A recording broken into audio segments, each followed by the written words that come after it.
ഈശോമിശിഹായ്ക്ക് സ്തുതിയായിരിക്കട്ടെ. വിശുദ്ധ മത്തായിയുടെ സുവിശേഷം 4-ാം അധ്യായം അതിൻ്റെ 12 മുതൽ 17 വരെയുള്ള തിരുവചന ഭാഗമാണ് നാം ഇന്ന് ധ്യാന വിഷയമാക്കുന്നത്.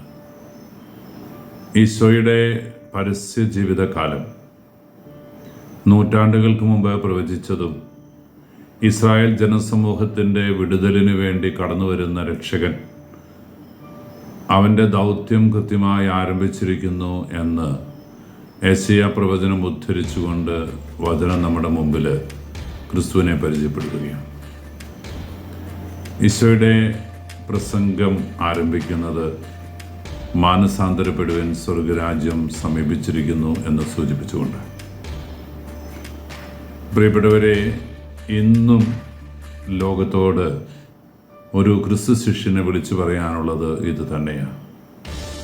മാനസാന്തരപ്പെടുവാൻ, അവൻ്റെ രണ്ടാമത്തെ ആഗമനം സമീപിച്ചിരിക്കുന്നു.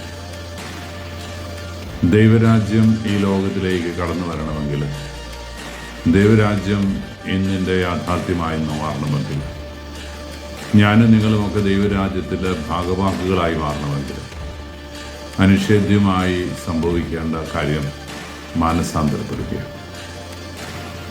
മാനസാന്തരം എന്ന് വെച്ചാൽ മനസ്സിൻ്റെ അന്തരം, മനസ്സിലുണ്ടാകേണ്ട മാറ്റം, ഒരു ടോട്ടൽ ട്രാൻസ്ഫോർമേഷൻ.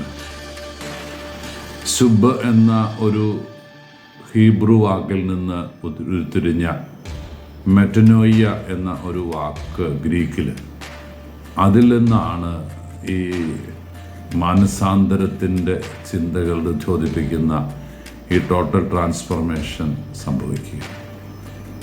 എന്ന് വെച്ച് കഴിഞ്ഞാൽ, ഞാനിപ്പോൾ പോകുന്ന വഴി ശരിയല്ല എന്ന് തിരിച്ചറിഞ്ഞ് ഒരു മടക്കയാത്രയ്ക്കുള്ള പുറപ്പാട് എനിക്ക് നിങ്ങൾക്കും ഉണ്ടാകുമ്പോഴാണ് നാം മാനസാന്തരത്തിൻ്റെ പാതയിലായി മാറുന്നത്.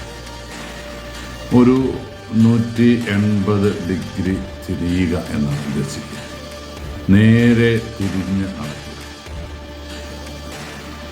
പാപത്തെയും പാപത്തിൻ്റെ ലോകത്തെയും സ്നേഹിക്കുവാനും പാപത്തിൻ്റെ അടിമത്തത്തിൽ നമ്മളെ തന്നെ തളച്ചിടാനുമൊക്കെയുള്ള സാധ്യതകളുടെ മുമ്പിൽ നാം നിൽക്കുമ്പോൾ, അങ്ങനെയൊക്കെ സാഹചര്യവശാലായിത്തീരുന്ന ഒരു തലത്തിലൂടെ നമ്മൾ യാത്ര ചെയ്യുമ്പോൾ, വ്യക്തിപരതയുടെ, സ്വകാര്യതയുടെ ഏറ്റവും കൃത്യമായ, ഏറ്റവും സ്വകാര്യമായ നിമിഷങ്ങളിൽ പോലും ദൈവത്തിനെതിരെ ഞാനും നിങ്ങളുമൊക്കെ അറിഞ്ഞോ അറിയാതെയോ ചെയ്തു പോകുന്നതൊക്കെ ഈ ട്രാൻസ്ഫോർമേഷന് വിധേയമാകേണ്ടിയിരിക്കുന്നവയാണ്.